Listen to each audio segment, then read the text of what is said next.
সময়ের সাথে তাল মিলিয়ে আমি অনুশ্রী হাজির আপনাদের প্রিয় অনুষ্ঠান খেলা আর খেলা নিয়ে। নিবেদন করছে সংবাদ প্রতিদিন। মেসি ভারত সফরে গোট কনসার্টের টিকিট 20% ছাড়ে কিনতে পারবেন মোহনবাগান সভ্যরা। এদিন ক্লাবের তরফে নিজেদের সমাজ মাধ্যম পেজে জানানো হয়েছে বিষয়টা। এই গোট কনসার্টে মেসির উপস্থিতিতে দু প্রধানের প্রাক্তনদের একটি প্রদর্শনী ম্যাচ হওয়ার কথা রয়েছে, সেখানে বলিউড তারকাদেরও খেলার কথা। এদিন মোহনবাগানের তরফে জানানো হয়েছে মোহনবাগান সদস্যরা 20% ছাড়ে এই টিকিট কিনতে পারবেন। 29 অক্টোবর থেকে 1 নভেম্বর এই টিকিট সংগ্রহ করতে পারবেন মোহনবাগান সভ্যরা। ক্লাব তাবু থেকে দুপুর 1টা থেকে 6টার মধ্যে এই টিকিট সংগ্রহ করা যাবে। ক্রিকেটের ডায়েরি। তৃতীয় একদিনের ম্যাচে ফিল্ডিং করতে গিয়ে চোট পেয়েছিলেন তিনি। সেই চোটের জেরে অভ্যন্তরীণ রক্তক্ষরণ হওয়ার হাসপাতালে ভর্তি করানো হয়েছে শ্রেয়াস আয়ারকে। প্রথমে আইসিইউতে ভর্তি করানো হলেও সেখান থেকে ছেড়ে দেওয়া হয়েছে ভারতীয় ব্যাটারকে। জানা যাচ্ছে শ্রেয়াসের অবস্থা এখন স্থিতিশীল, রক্তক্ষরণও বন্ধ হয়েছে। শ্রেয়াসের পাশে থাকার জন্য তার কিছু বন্ধুও সিডনির হাসপাতালে পৌঁছেছেন। ভিসা সমস্যা মিটলে তার পরিবারও দ্রুত সিডনি যাওয়ার কথা। নতুন সপ্তাহ সবে শুরু হওয়ায় ভিসা পেতে দেরি হচ্ছে তাদের। বোর্ড, দল পরিচালন সমিতি, শ্রেয়াসের পরিবার কেউই দ্রুত দেশে ফেরাতে রাজি নন। তাই আগামী কয়েকদিন তাকে সিডনিতেই রাখা হতে পারে। আগামী অন্তত 2 দিন হাসপাতালেই থাকবেন তিনি। পুরোপুরি সুস্থ হলে তবেই দেশের বিমান ধরবেন। ছেলের পাশে থাকতে চাইছেন বাবা সন্তোষ আয়ার এবং মা রোহিণী আয়ার। তারা জরুরি ভিসার আবেদন জানিয়েছেন। মহিলাদের বিশ্বকাপে গ্রুপ পর্বে ভারতের শেষ ম্যাচ বৃষ্টিতে ভেস্তে গিয়েছে। বাংলাদেশের বিরুদ্ধে রোববারের ম্যাচ পরিত্যক্ত হয়েছে। আগামী বৃহস্পতিবার একই মাঠ অর্থাৎ নবী মুম্বাই হবে দ্বিতীয় সেমিফাইনাল, যেখানে ভারতের প্রতিপক্ষ অস্ট্রেলিয়া। রোববারের মতো বৃহস্পতিবারও বৃষ্টির সম্ভাবনা রয়েছে। কি হবে যদি ভারত অস্ট্রেলিয়া ম্যাচ ভেস্তে যায়? আইসিসির নিয়ম অনুযায়ী দুটি সেমিফাইনাল এবং ফাইনালের জন্য রিজার্ভ ডে রয়েছে, অর্থাৎ নির্ধারিত দিনে খেলা আয়োজন করা সম্ভব না হলে পরের দিন খেলা হতে পারে। যদি ভারতের খেলা বৃহস্পতিবার না হয়, শুক্রবার হয়, তাহলে পরিস্থিতি একটু ভালো থাকার সম্ভাবনা। পূর্বাভাস অনুযায়ী দিনের বেলা আকাশ মেঘলা থাকলেও বৃষ্টি হওয়ার সম্ভাবনা নেই। রাতের দিকে ঘণ্টাখানেক বৃষ্টি হতে পারে। যদি দুদিনই বৃষ্টিতে ভেস্তে যায় খেলা, আবহাওয়া পূর্বাভাস যা তাতে ম্যাচ এবং রিজার্ভ ডে দুটি ভেস্তে যাওয়ার সম্ভাবনা রয়েছে। যদি সেটাই হয়, তাহলে যে দল পয়েন্ট তালিকার আগে শেষ করেছে তারা উঠে যাবে ফাইনালে। এক্ষেত্রে অস্ট্রেলিয়া শীর্ষে শেষ করায় তারাই যাবে ফাইনালে। দেশের মাটিতে বিশ্বকাপ জয় অধরাই থেকে যাবে ভারতের। নিয়ম রক্ষার ম্যাচে অপরাজিত 121 রানের ইনিংসে অনেক সমালোচনার জবাব দিয়েছেন রোহিত। তিনি বলেছেন, যবে থেকে খেলছি কোনো সিরিজের প্রস্তুতির জন্য 4-5 মাস সময় পাইনি। এবার তাই সুযোগের সদ্ব্যবহারে মরিয়া ছিলাম। নিজের মতো করে প্রস্তুতি নেওয়াই ছিল লক্ষ্য, আর সেটা কাজে লেগেছে। বাকি ক্রিকেট ক্যারিয়ারে কি করা দরকার তার আন্দাজও পেয়েছি। নিজের সেঞ্চুরি ও বিরাট কোহলির সঙ্গে 168 রানের জুটি নিয়ে তার বক্তব্য, অস্ট্রেলিয়ায় খেলতে বরাবরই পছন্দ করি। সেখানে 17 রান পাওয়া এবং দলকে জেতানো তৃপ্তি দিচ্ছে। দুটো নতুন বলের বিরুদ্ধে শুরুতে খেলার রীতিমতো চ্যালেঞ্জের। পিচে ও গোড়ার দিকে খুব একটা সুবিধা ছিল না, কিন্তু জানতাম একবার বলের পালিশ উঠে গেলে রান করতে সমস্যা হবে না। দীর্ঘদিন পর বিরাটের সঙ্গে বড় জুটি করতে পেরেও ভালো লাগছে। অনেকদিন ওর সঙ্গে 100 রানের পার্টনারশিপ হয়নি। দলের কাছেও এই জুটিটা গুরুত্বপূর্ণ। নভেম্বরে ঘরের মাঠে দক্ষিণ আফ্রিকার বিরুদ্ধে 3 ম্যাচের ওডিআই সিরিজ। সব ঠিক থাকলে এই সিরিজে রোহিতের সঙ্গে কোহলিও খেলবেন। চেনা মেজাজের রোহিতকে দেখে খুশি ছোটবেলার কোচ দীনেশ লাড।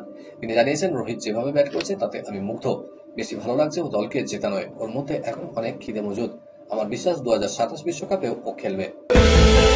ভারতের বিরুদ্ধে টেস্ট সিরিজের দল ঘোষণা করল দক্ষিণ আফ্রিকা। 15 জনের দলকে নেতৃত্ব দেবেন টেম্বা বাভুমা। ভারতের মাটিতে টেস্ট, তাই স্পিন বোলিং আক্রমণের উপর গুরুত্ব দিয়েছেন দক্ষিণ আফ্রিকার নির্বাচকরা। দলে জায়গা হয়নি জোরে বোলার লুঙ্গি এনগিরির। এছাড়া মূলত পাকিস্তানের বিরুদ্ধে টেস্ট খেলা দলকেই ধরে রাখা হয়েছে। গত জুনে লর্ডসে অস্ট্রেলিয়ার বিরুদ্ধে টেস্ট বিশ্বকাপ ফাইনালের পর আর টেস্ট খেলেনি বাভুমা। পায়ের পেশিতে চোট পেয়েছিলেন তিনি। তার অনুপস্থিতিতে পাকিস্তানের বিরুদ্ধে টেস্ট সিরিজে দক্ষিণ আফ্রিকাকে নেতৃত্ব দিয়েছেন এডেন মার্করাম। ভারতের বিরুদ্ধে তিনি নেতৃত্ব দেবেন। প্রস্তুতির জন্য টেস্ট সিরিজের আগে দক্ষিণ আফ্রিকা এ দলের হয়ে ভারত এ দলের বিরুদ্ধে একটি 4 দিনের বেসরকারি টেস্ট খেলবেন বাভুমা। ভারত সফরে দলে রাখা হয়েছে 36 বছর অফ স্পিনার সাইমন হারমারকে।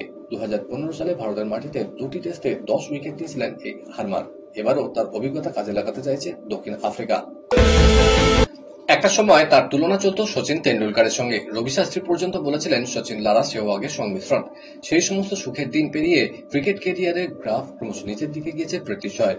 ক্যারিয়ার বাঁচাতে মুম্বাই ছেড়ে মহারাষ্ট্রের হয়ে খেলছেন 25 বছর বয়সী ক্রিকেটার। সেই কামব্যাকের লড়াইয়ে আরও এক পা এগোলেন পৃথ্বী। রঞ্জি ট্রফির ম্যাচে চণ্ডীগড়ের বিরুদ্ধে ডাবল সেঞ্চুরি হাঁকিয়ে রেকর্ড করলেন 25 বছর বয়সী ব্যাটার। রঞ্জি ট্রফি এলিট গ্রুপের ইতিহাসের সবচেয়ে দ্রুততম ডাবল সেঞ্চুরি রেকর্ড এখন পৃথ্বীর নামে। এর আগে 119 বলে ডাবল সেঞ্চুরি হাঁকিয়েছেন হায়দ্রাবাদের তন্ময় আগরওয়াল। তবে 2024-এ অরুণাচল প্রদেশের সেই ম্যাচটা ছিল প্লেট গ্রুপের। অন্যদিকে 1985 সালে বরোদার বিরুদ্ধে 123 বলে ডাবল সেঞ্চুরি করেছিলেন রবি শাস্ত্রী। এই নিয়ে প্রথম শ্রেণীর ক্রিকেটে 14টি সেঞ্চুরি হাঁকিয়েছেন পৃথ্বী, যার মধ্যে মহারাষ্ট্রের জার্সিতে এটা প্রথম রঞ্জি সেঞ্চুরি। চলমান ওয়েস্ট ইন্ডিজের পর আয়ারল্যান্ড সিরিজ, এরপরই শুরু হবে বাংলাদেশ প্রিমিয়ার লিগের দামামা, জানিয়ে ক্রিকেটারদের যেন দম ফেলার ফুরসত নেই। তবে এর মাঝেও হতে পারে আরো এক ত্রিদেশীয় সিরিজ। সম্প্রতি শ্রীলঙ্কা থেকে বাংলাদেশ ক্রিকেট বোর্ডের কাছে এমন এক প্রস্তাব এসেছে। ডিসেম্বরে আয়ারল্যান্ডের সিরিজের শেষে এবং বিপিএল শুরুর আগে যে 2 সপ্তাহের সময় রয়েছে, সেই সময় ত্রিদেশীয় টি-20 সিরিজটি আয়োজন করতে চায় লঙ্কান ক্রিকেট বোর্ড। ইতিমধ্যে সিরিজটি খেলার প্রস্তাবে রাজি হয়েছে পাকিস্তান, তবে এই প্রস্তাব অবশ্য চিন্তায় ফেলেছে বিসিবিকে। আইপিএল এ ছোট নিলাম হবে বছরের শেষে, তার আগেই বিভিন্ন দল পরবর্তী ক্রিকেটারদের নিয়ে ভাবতে শুরু করে দিয়েছে। দল গোছানোর কাজ চলছে পুরোদমে, পাশাপাশি চলছে দল ভাঙানোর কাজও, অর্থাৎ অন্য দল থেকে ভাঙিয়ে নিজের দলে কোনো নির্দিষ্ট ক্রিকেটারকে নিয়ে আসা। সানরাইজার্স হায়দ্রাবাদ থেকে ঈশান কিষানকে কিনে নিতে পারে মুম্বাই ইন্ডিয়ান্স। এই মুম্বাইয়ে দীর্ঘদিন খেলেছেন তিনি, সেক্ষেত্রে তার ঘরে প্রত্যাবর্তন হতে পারে। আর কিছু দল ঈশানকে নিতে আগ্রহী, তার মধ্যে কলকাতা এবং রাজস্থানও রয়েছে। অন্য ক্রিকেটারের পরিবর্তে ঈশানকে নেওয়া বা সরাসরি টাকা দিয়ে ঈশানকে কিনে নেওয়ার প্রস্তাব দেওয়া হয়েছে হায়দ্রাবাদকে। এই 3 দলই দেশীয় উইকেট কিপার ব্যাটারের খোঁজে রয়েছে। খেলার খবর আরো আছে, কিন্তু তার আগে নিয়ে নিতেই হচ্ছে ছোট্ট একটা ব্রেক। দেখতে থাকুন।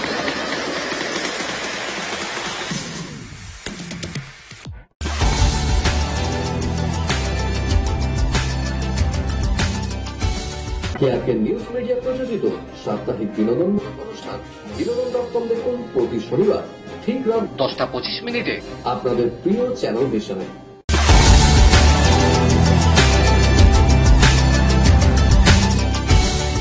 ব্রেকের পর আবার ফিরে এলাম আপনাদের প্রিয় খেলা আর খেলা নিয়ে। বিদেশের ডায়েরি।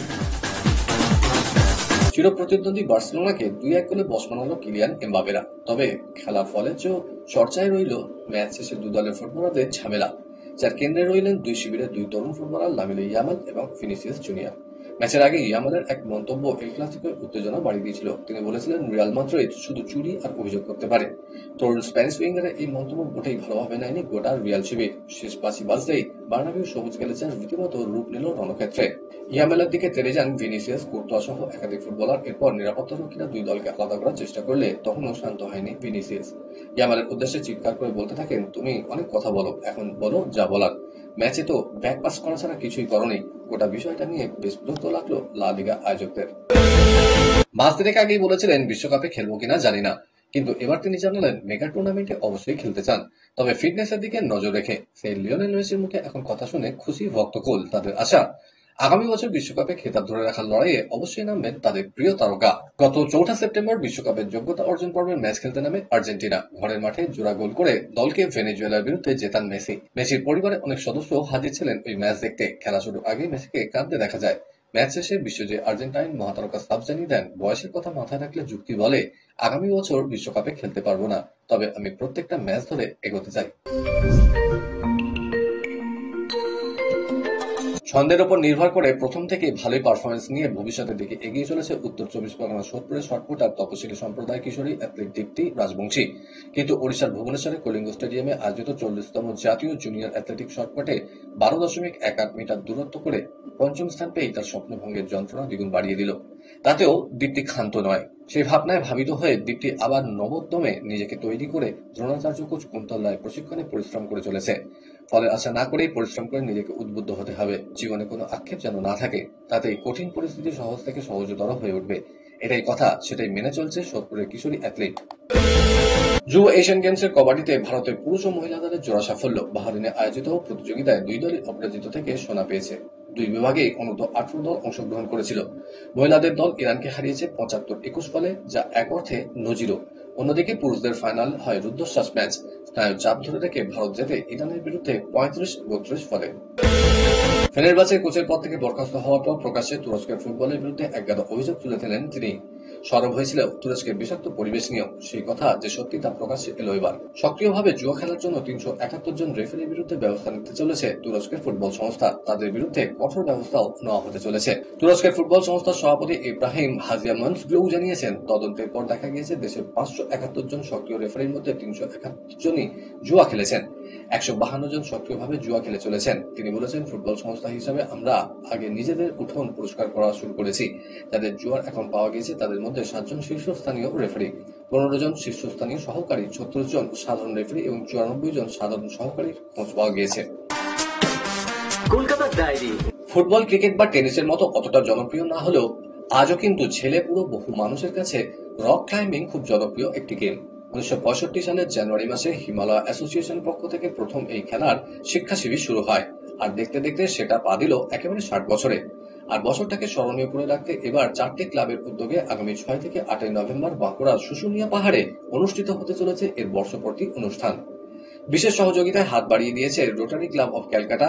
3 দিনব্যাপী এই অনুষ্ঠানে বেশ কয়েকজন ভেটারেন পর্বতারোহীকে বিশেষ সম্মানও জানানো হবে। আর একে কেন্দ্র করে রোটারি সদনে হয়ে গেল এক সাংবাদিক সম্মেলন, যেখানে উপস্থিত ছিলেন রোটারি ক্লাবের প্রেসিডেন্ট রমেন্দু হোম চৌধুরী, দেবদাস নন্দী, দেবরাজ দত্ত, মানিক ব্যানার্জি। সংস্থার আশা প্রত্যেকের সহযোগিতায় রীতিমতো জমে উঠবে এবারকার এই বর্ষপূর্তি অনুষ্ঠান। ইচ্ছে ছিল আরো খবর দেওয়ার, কিন্তু সময় বলে দিচ্ছে এই পর্যন্তই থাক।